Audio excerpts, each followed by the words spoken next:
Hi, I'm Hazel, and we're back with a brand new episode of our random Horde Battlegrounds. I am in Silver Shard Mines, which I am very excited about because this is actually one of my favorite ones. I know a lot of my friends don't like this one, and I can't imagine why. I mean, it's not too big, it's extremely easy to understand, and I feel like you get a lot of really good team fights in the middle of this one. So, my Druid is in much better shape than I have been previously. My item level is all the way up to a whopping 832. The biggest things holding me back at this point are my somewhat regrettable neck piece. And then my weapon has one frost relic that's not so good, and I'm still working on unlocking the relic slot. It had been so long since I'd done this on my other Druid that I forgot how much you actually have to do in the campaign. I'm not even at the part where I can put in missions yet. I still got like 2 more dungeons to do, so yeah, that'll help out a lot once I get that done. And then my artifact weapon, we're at 28 points, so not perfect, but not bad. And then, of course, once I finish my artifact knowledge level, that'll get to like 34, 35 pretty easily. And then as far as honor talents, we are almost there. I am at 38 and more than a half. All I gotta do is get to 46. These next 2 talents that I'm getting do not matter at all. I'm probably never ever gonna use them because who gives up Cyclone, and because I don't think I've ever tried this. But Overgrowth is going to be so important, and once I get Overgrowth, I can pretty much start queuing proper arena. I did play some games with just a couple of assorted people that have Horde characters, and we did alright. But it's going to be so much easier after I get all of my buttons. I can also see that I've switched up my transmog in my hair a little bit yet again.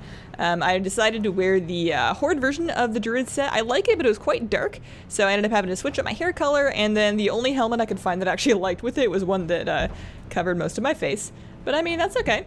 I'm like a bank robber Druid. Oh, and then I put on the Gul'dan staff, because I thought it was kind of neat how the enchant goes on the stick portion of the staff instead of the end on that one. I don't know if I've seen that in any other states before, so it lets me show off my blue enchant in a rather unusual manner. In any case, let's go team fight in the middle. Let's go, I believe. I have set up myself up with the Nourish Abundant spec. I think I may have talked about this a little bit last time, but I'm absolutely in love with this spec, particularly post 715. Not that I got buffed or anything, but people do so much damage that having this spec that allows me to just spam out really quick healing touches is just like, I feel like it's just necessary to be able to actually put out the amount of healing that I need to keep up with the damage. Of course, hotfixes have been going out post-patch, so things aren't quite as crazy as they were on launch morning, but there's still quite a bit of tuning to be done, and until that gets finished, you need every tiny little ounce of healing that you can get. I'm having a very hard time staying in range of all these people. I don't like, that person's not in my line. I have no clue. Are they over on this side? Are you dueling over here? No, that's somebody. Oh no, that is a priest. There is a priest over here. Hello. How are you doing? How have you been? Okay, so how are we doing here? Terrible. We got 1 cart, and we really needed to get 2. It's too late to get this one, so we're just gonna have to control middle and hope that we can win some team fights. Can I save that guy? No, I don't even know where he is. Do I not have targets enabled here? Let me see. Track, target. No, I do. It's very important to be able to find the people that are almost dead, especially because I'm the only healer in this battleground.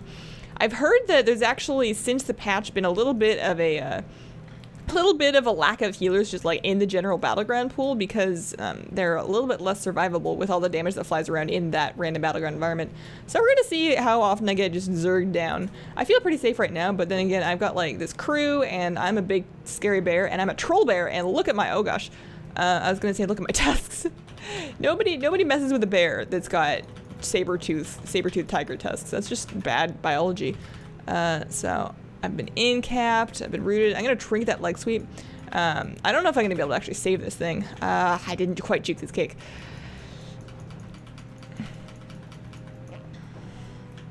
It would be so cool, and I know it doesn't look good right now, but it would be so cool if we could win. Can I stun? Nope, I cannot.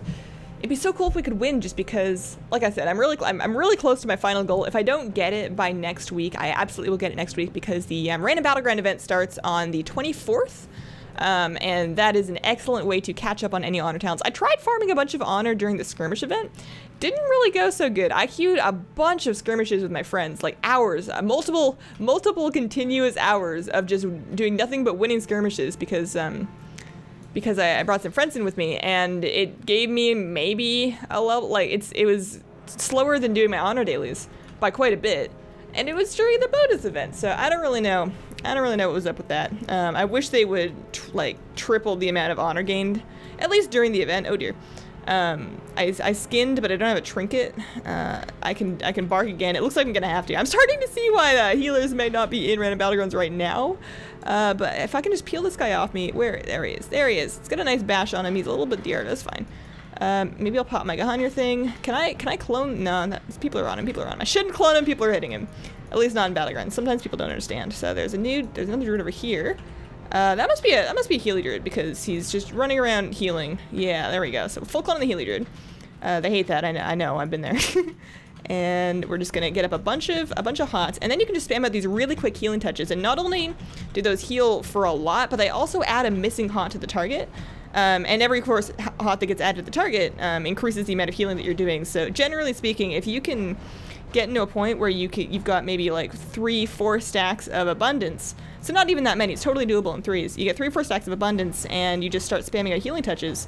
If they can't stop you somehow, if they've already exhausted their stuns and their kicks, their incaps, and all of their other assorted crap, you're pretty much gonna top. Like, it's so much healing. And then of course if you have every hot on you, that's gonna crit. So it's just a really nice set of talents to take. You do have to give up a couple things. You have to give up Fortified Bark, so it means that your Iron Bark is on a 1-minute cooldown instead of 45 seconds. That's pretty significant, but on the other hand, a lot of the things that you want to match Iron Bark to are actually also on 1-minute cooldowns. So generally speaking, you don't really want to blow it off cooldown anyways, because you're probably holding it for an enemy cooldown. So I don't really mind the reduced Iron Bark cooldown. It does also increase the wall factor of it by 15%. That's been nerfed. It used to be quite a bit more than that, so I'm okay with giving that up for the nerf spec just because that's like a little bit of extra damage mitigation, but this is a ton of healing, and it's a ton of healing all the time. It increases your throughput by quite a bit. The other thing that you have to give up is you have to give up the Send Word Prosperity thing, which means that you're not going Prosperity Soul the Forest, and you're not really doing the Send Word thing either. Cenarian Word is nice because it is an extra hot on top of all the hots you already have, so if you're trying very desperately to get somebody topped off, you've got your Overgrowth on them, so they have every hot in the game on them, and throw a Send Word on top of that, that's going to be also a significant amount of healing. But I still think that that Nourish spec is better throughput, at least right now. I don't know for sure, but it just feels really good to me. I've been having really good success with it. So can we catch up here? We're not that far behind. I would love to heal somebody, but I don't know where any of them are. All the people that are taking damage are kind of far from me. This guy's just thrown out his, if I put an Iron Bark up on him, that Demon Hunter, oh man, I gotta shift. I was gonna say, Demon Hunter already kicked, so I probably could have cloned him, but there were other DPS around. So, what else? The other thing I was gonna talk about was how, since the, pre-patch, oh dear, stunning that guy, blinking, nope. No, blink's not on cooldown. Why does that guy get a spit on me? That's rude. Before the patch, I was making a lot of use of adaptation in Battlegrounds and like low-rated arena, just because it does get you out of long CC twice as often as Trinket. But once the damage really got ramped up, and also, I mean, maybe I'm just playing in slightly higher brackets now, I cannot get away with adaptation anymore. People notice you have adaptation, they start just like hexing it off or sheeping it off, or like just, it's really easy to exploit the fact that somebody has adaptation, and once you know you've got it off, you just set up a full stun on them and there is absolutely nothing they can do. They have all 3 carts. Come on now. I feel like I don't even win this much when I'm playing Alliance. This is a little bit much. This is a little painful for my ego. I have two new buddies, but I don't like either of them. I have a vortex on them, but I'm still chain stunned. I did pre-shift, so I only took half my health in damage. I can double wall at this point. He actually just gripped me randomly from 2 feet away, so I should be able to blink soon. If I can just, yeah, there's the incap. I'd really love to show you how easy it is to top up with my talent choices, but unfortunately, I'm getting a little bit smacked down here. But you know, it's all about the effort. A for effort. You know, we're trying. I'm top healing for Horde, which isn't saying much. We don't have any other healers. They have 2 Resto Druids, and they're allowed to do stuff. Clearly, I should have just stayed Alliance. Well, the one nice thing about a loss that's this resounding is that it's actually almost over. I figure, so you know how I've been like doing these videos while I am in the process of grinding out my honor talents, and that was the same when I did them on my other druid as well. So now that once I actually have my honor talents, which is going to be quite soon, I figure I still want to do these. I don't really want to transition to an arena format of video. It's much harder to get good Like, I really like the sort of relaxed, sit back and chat about PvP format that we've got here. So I figure I'll probably just get back on my other Druid and just keep doing the Battlegrounds. I don't really want to do another alt. Oh dear, this is just upsetting. Oh no, we lost already. Oh, that was so short. That was such a short one. Oh well, at least I tried. I still got a little bit of honor. I got, you know, 168. That's like half of a PvP daily. In any case, I will be back next week, and if I do finish my Horde Druid honor talents, I'll probably just get background on my other Druid and just keep doing them. You know, it's okay if I have all my talents. We can still hang out and chat. So thank you so much for watching, and I hope you all have a wonderful, wonderful day. Bye.